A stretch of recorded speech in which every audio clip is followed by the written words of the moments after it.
விரால் மீன் இந்த நைட் கம்மாயில பிடிச்சிருங்க. இதான் முட்டை.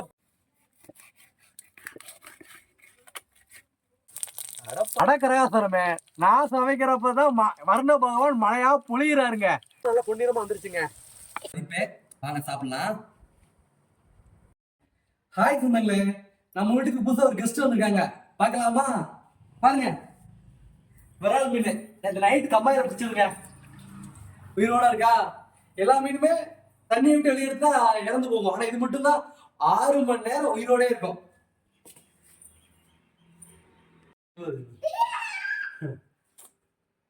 வாங்க வாங்க, இதை கிளீன் பண்ணி எப்படி கிளீன் பண்ணலாம்னு பார்க்கலாம் வாங்க. ஆண் விரால் மீனுக்கு கண்ணுக்கு கீழே ஒரு மீசை வந்த மாதிரி ஒரு காம்பு வரும். இது வந்து பெண் விரால் மீன். முட்டை பை தாங்க அது. ஆனால் முட்டை அதிகமாக இருக்கும் போல், ரொம்ப இருக்குது.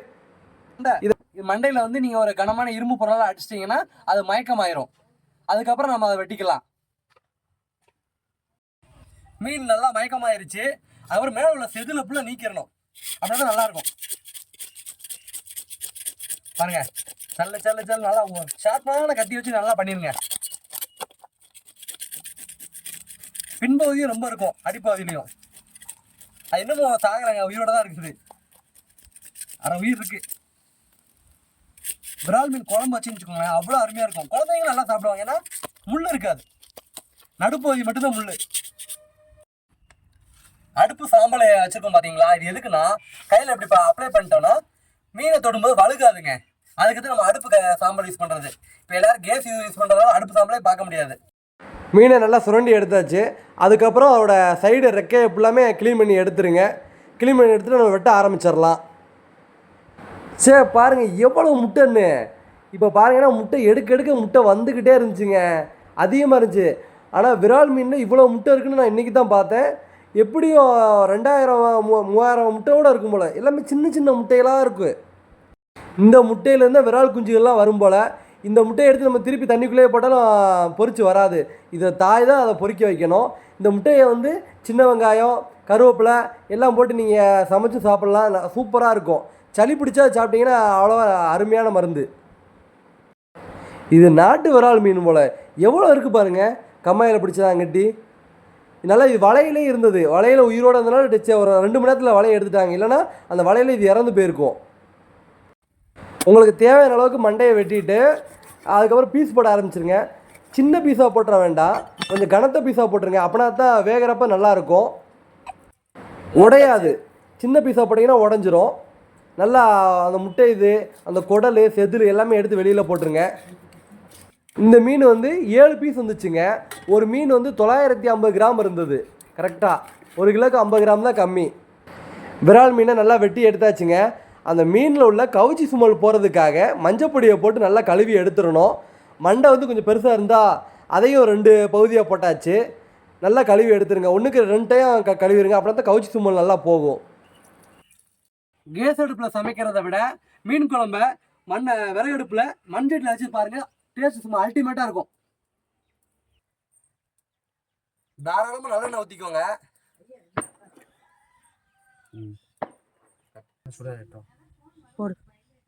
எண்ணெய் நல்லா சூடாயிடுச்சு. 1 டீஸ்பூன் அளவுக்கு கடுகும் 1 டீஸ்பூன் அளவுக்கு வெந்தயம் போட்டுக்கிறோம்.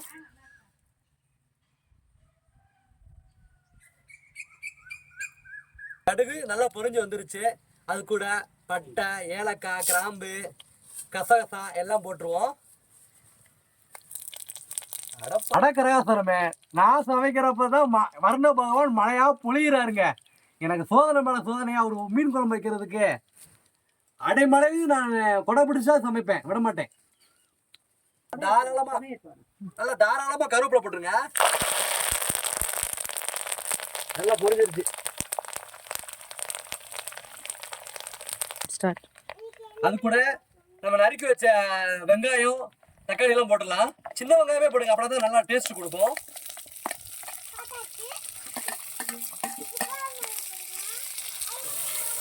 நல்லா பொன்னிறமா வர வரைக்கும் நல்லா வதக்கிடுங்க.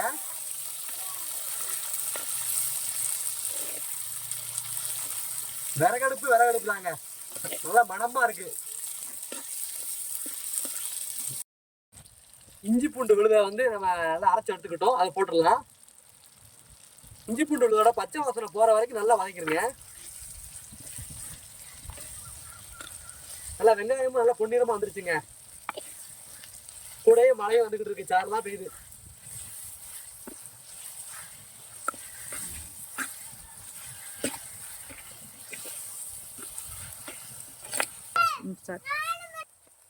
தேவையான மஞ்சள் பொடி போட்டுக்கோங்க. நல்லா மீன் மசாலா ஃபுல் பாக்கெட் போட்டுருங்க. 50 கிராம் பாக்கெட் இது.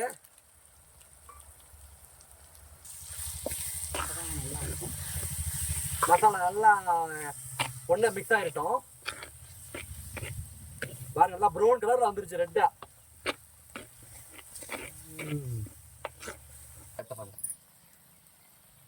தேவையான அளவுக்கு வீட்டு மசாலா பொடி போட்டுக்கலாம்.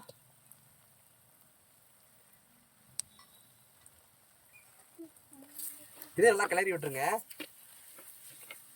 பாருங்க எண்ணெயை ஃபுல்லா நல்லா இழுத்துருச்சு.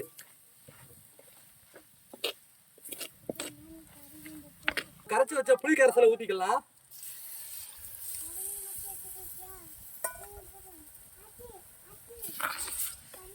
இது நல்லா கொதிச்சு வரட்டும்.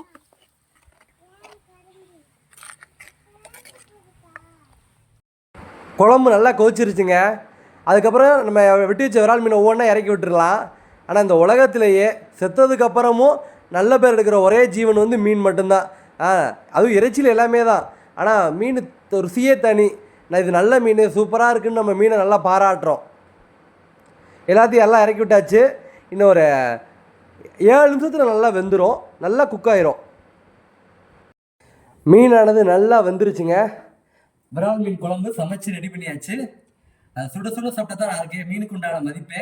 வாங்க சாப்பிடலாம். விரால் மீன் சாப்பிட்றதுனால சளி பிடிச்சப்ப நீங்க சாப்பிட்டீங்கன்னா சளிலாம் இறங்கிடுங்க. உடம்பு ரொம்ப நல்லதும் கூட. பாருங்க முள்ளே இல்லை, ரொம்ப சூடா இருக்கு. பாருங்க இது மட்டும்தான் முள்ளு, இது ஃபுல்லாமே கறிதான். மீனை கொஞ்சமா பிச்சு சாப்பாடு கூட மறைச்சு வச்சிருங்க.